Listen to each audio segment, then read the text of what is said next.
Okay, Blake, it is the second week of January. We've done our best year evers. We've done our planning. We've got these goals. I'm feeling really good about this situation, but I have no idea what comes next. I mean, I do from my experience. It's a lot of gnashing of teeth and panic. But if you're like that at all, I guess the question is we need help. What do we do next to make sure that past versions of us get what they want out of this upcoming year? Absolutely. Nick, this is when you go back to the basics, to the fundamentals. Mm. This is a So common like thing we see. phonics. Yep, exactly. You want Okay. to get So I got hooked to learn on how it. to read. Yeah. Yep. Yep. You want to get back to how do I read? What is this? In sports, the players that we admire for their amazing feats of greatness are just about always the ones that are willing to continually do the repetitive work of mastering the fundamentals. And Mm. there's no better time to just go over the basics, the essentials of the full focus system than the beginning of the year. Like you said, you got a clean slate, new year, new goals. It's a new you, Nick. You're looking fresh. It's great. So today, that's what we're going to talk about. We're going to talk about really the first pillar of the full focus system, which is something we call the daily big three. The daily big three. This is an essential part of just getting started on advancing towards your goals. And as the name implies, it comes in handy every single day. If you're a new planner user, let's say you got one for New Year's or Christmas or whatever, this is a great place to start for all of y'all. Absolutely. So, in this episode, we're just going to answer 3 questions about the daily big three. First of all, what is it? Why does it work? And how do you set a daily big three?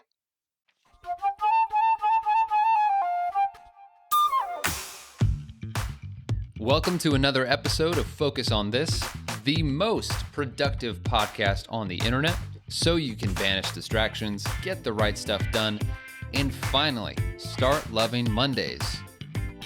My name is Blake Stratton. I'm here with Courtney Baker and Verbs. Oh, wait, no, I'm not. You're not. They're playing hooky today, but that's okay. You're in good hands. Don't turn that dial, ladies and gentlemen. I'm here with my good friend and our producer, Nick Jaworski. How are you, Nick? I'm doing well, Blake. It's weird to be officially on the show. I tend to just insert myself as I feel is necessary. And now suddenly that I have to talk, I'm concerned I'll have nothing to say. So let's just see what happens. Yeah, let's see. I'm just going to watch you for a moment, just see what you give me here. Just do it. No, I'm just kidding. Nick, the people love you. They love when you talk. You are the voice of the people in many ways. You ask great questions, help us unpack this. So we've actually got 3 questions today. We're talking about this concept of the daily big three. But before we dive in, Nick, tell me, when did you first hear this concept of the daily big three? Or maybe when did you first try it out? Well, I was actually just about to talk about this. We're on the same brain right here. Everybody, this is going to go great. Same brain. Oh, yeah. I've told the story before on the podcast, but I do think it's the start of a new year, so I will quickly recap this. I was hired by this company to help with podcasting years ago, and back then we used to go in person to do these recordings. And so I would sit, this is before we had Focus on This, I would sit in a room with Michael Hyatt and Megan Hyatt Miller, and they would talk about planners and leadership and organization and productivity. And it took like 2 years before I realized that the planner could also be for me, because they would talk about it and I'd go, well, yeah, Michael Hyatt, he's got a planner, right? But it took a long time. So they gave me a planner and I brought it home and it sat on a shelf for like 3 months. And then it moved to my desk one day and it just sat next to me. And then I like leafed through it and then put it down. And then one day it made it to my bedside table. This took like 6 months, and I'm not kidding, like for real, just to go like, I can look, it can be, I can have it. I can be safe with this. And then eventually I opened the thing and I think it took someone saying to me, like, Nick, just do your daily big three. Just start with that. You don't need to do the rest of it. You just pick 3 things you have to do today. And that's what allowed me to go in. A few weeks of that, then I was doing a weekly preview, and now here we are 2+ years later doing this. So that's my relationship to it. It is the easiest thing to start with, and which is great because it's also the most powerful thing, perhaps. I agree. And we should start just by defining what we're talking about, because maybe you are brand new. You heard me say full focus system. You go, what even is that? I'm trying to be more productive this year. I found this podcast. You're in the right place. All we're talking about here is, how do we do the right things? Productivity is not about just getting more things done and hustling harder, and how can you fit more to-dos into your day. It's about, how can I actually accomplish more with less? How can I be so dialed into the high leverage things that move me towards the life and the work and the experiences that I want? And that's what this Daily Big Three allows you to do, is to find that leverage. So the Daily Big Three is simply this: 3 important tasks for you to complete today. What are the 3 most important things that you could do today? This is your to-do list. Most of us have about 15, maybe even 20 things on our to-do list. And you go, Blake, this isn't going to work for me. But the practice of the Daily Big Three is to say, not all tasks are created equal. There are some that are higher leverage.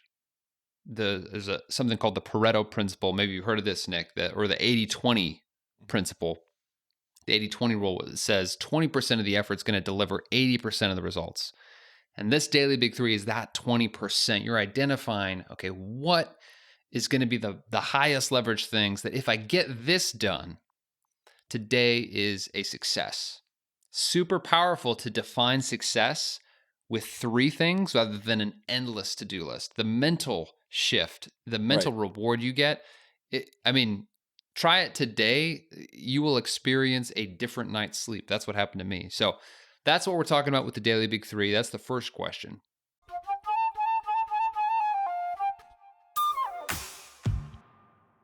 Question 2 is, why does it work? Why does it work? Can I Nick, suggest... why do you think this works?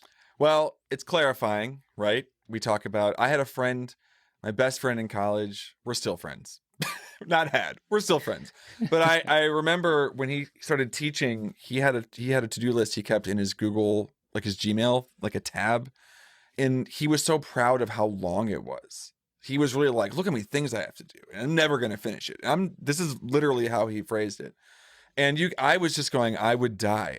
There's no way I could wake up to a list that was 100 tasks long and was going to be longer by the time I went to bed. That's not a way to live your life. So the great thing about 3 things is that, as long as you're designing them well, you can get 3 things done today. And that feels really nice. And so you can build off of that momentum. Imagine if you were supposed to get to a certain destination. Let's say you had, a dentist appointment or something, Nick. And I just said, all right, just go. And you just said, great. And you just started running as fast as you could in a direction. And you're like, I think it's west. That's where the dentist, I think it's on the west side. I'm just going to start going in that direction.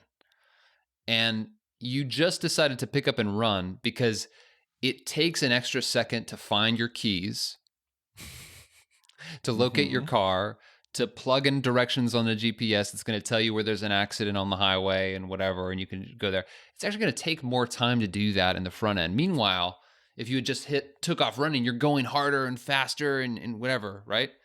But we know, of course, you're going to be exhausted and it's going to take longer. I'm not making it. The Daily Big Three works in a similar way, which is you are slowing down. You're placing a limitation on yourself, really, but it's because you're wanting to go faster. You're wanting to get there efficiently. You're asking yourself, which of these million tasks I have are the highest leverage? What's most important? And when you can identify what that is, you will reach your goal faster and with greater ease. And tomorrow, guess what? Tomorrow's another day. You're going to have to do stuff. You will come into the day not as exhausted as you would be if you just had an all-out sprint, which means you're going to be more consistent. And if you've tried goal setting or, resolutions before, consistency is key. So that's another reason why this is so powerful. Sometimes you gotta lose time to gain time. Ooh, wise words. Put that quote in the planner. Do it. Michael, if you're listening, I'm sure he's the one that adds We're all those very quotes himself. aggressively saying this. Do it. Yeah, put it in there. Do it right now. Frame it on your wall.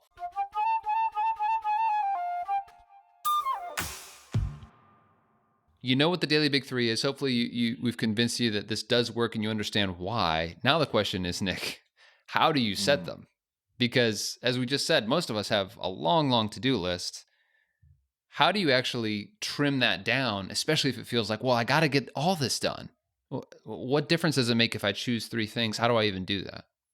Well, it's interesting because we're talking to 2 different types of planner users, or just people with goals or not, right? So I'm going to just quickly talk about somebody who's brand new to the system, just because it's the simplest way, which is that let's say it's Monday evening, it's tonight, and you're going, I'm going to do it tomorrow. I'm going to use my planner. I'm going to crack it open. I'm going to get started. You really could literally just start with 3 tasks that are important tomorrow. And just to get used to how that feels, to recognize your priorities, and to be able to, I have a stamp that I bought. I've talked about this in the podcast before. I write my 3 tasks down, and when I finish them, I get to get a cha-chunk sound, and it feels so good. And so you could just do so that. Sweet. You do it tonight, you check them all off tomorrow, and you just keep going. And then eventually the goal here, of course, is to feed into larger goals that you've set for yourself, which I'll leave for you, dear Blake, to describe. No, I mean, that's pretty good. That's pretty good. When I'm setting a daily yeah. It hasn't really changed even for me, as I've been setting daily big threes for years now. It's still similar questions where I'm usually, I don't try to just think of a big 3 from nothing. Usually I have an existing list. So I start with just, okay, what's on my plate? What's on my mind? For me, I reference a digital task manager. I still use a digital task manager despite using the physical planner, because it's a storehouse really of all these tasks. And I'm looking at my calendar, I'm looking at my tasks, and based on what I've got scheduled for the day and all these tasks and what my goals even are, I can ask a few questions. One is, of these tasks, if nothing else got done today, what absolutely has to get done? It has to get done, or something important to me is going to break.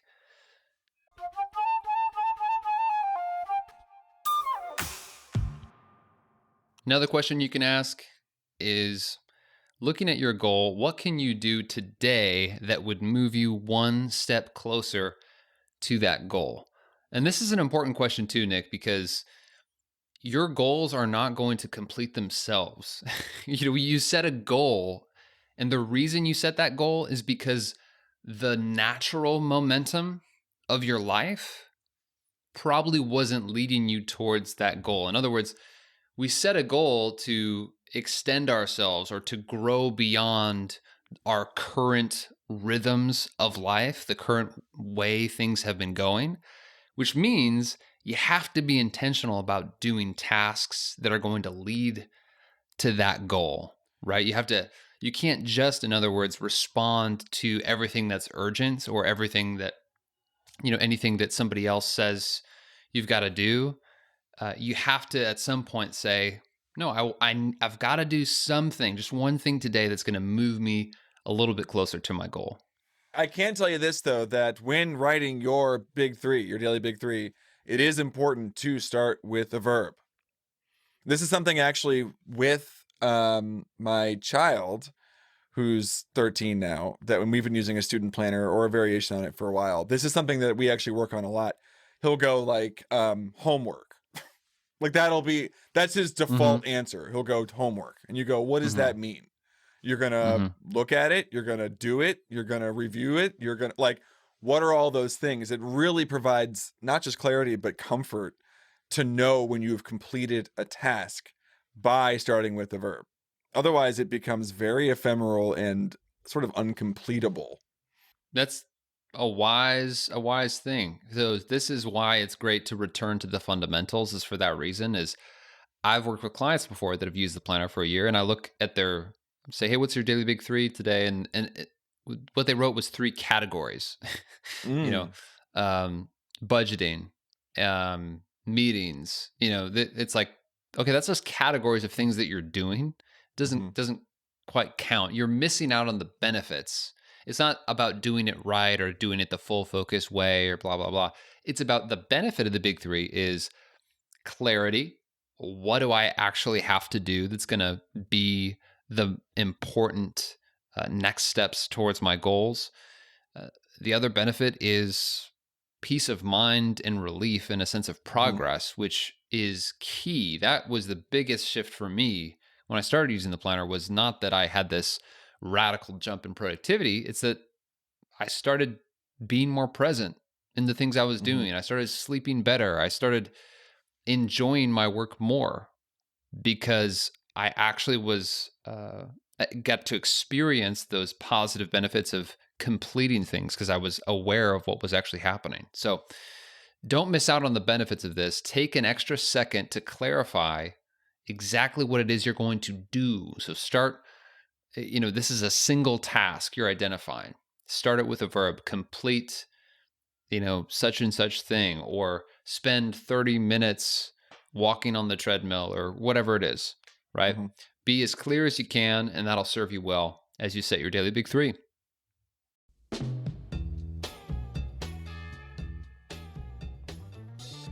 So today's tip to level up your focus, spend a few minutes reflecting on this question. What prevents you from setting and completing your daily big 3? What is it? And how could you overcome that obstacle? Now, we had our Best Year Ever live event on January 6th. It is now the 9th, and so it doesn't mean that you've missed out on the opportunity to set some goals. In fact, the first time I did Best Year Ever, it was not live. In fact, in some ways, depending on what you're up to, having a taped version of that experience is great. You still have to set time to do the course, but you get to pause when you need to if you need a little more time, Exactly. which is great.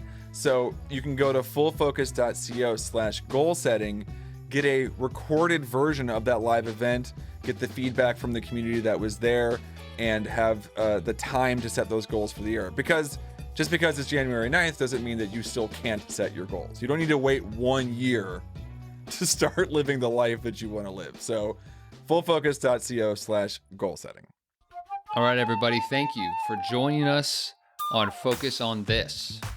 And you know what? Even with just Blake and I, this is still the most productive podcast on the internet somehow. So share it with your friends, and do not forget, I cannot stress this enough, there are so many smart people in the Full Focus Planner community. Maybe Blake's one of them. Maybe, not saying. That they're around there to help, come in and see. to help you out. It's sort of incredible the amount of smart, productive, caring people that are there. So you should go on Facebook and join that community. And we will be back next Monday. I mean, some of us will be. Hopefully Verbs and Courtney are back. Please. We'll be back next Monday. It's just going to be you, Nick. It'll just be you. I'll be here just crying. But we'll be back next Monday with another great episode. Until then, stay focused. Stay focused.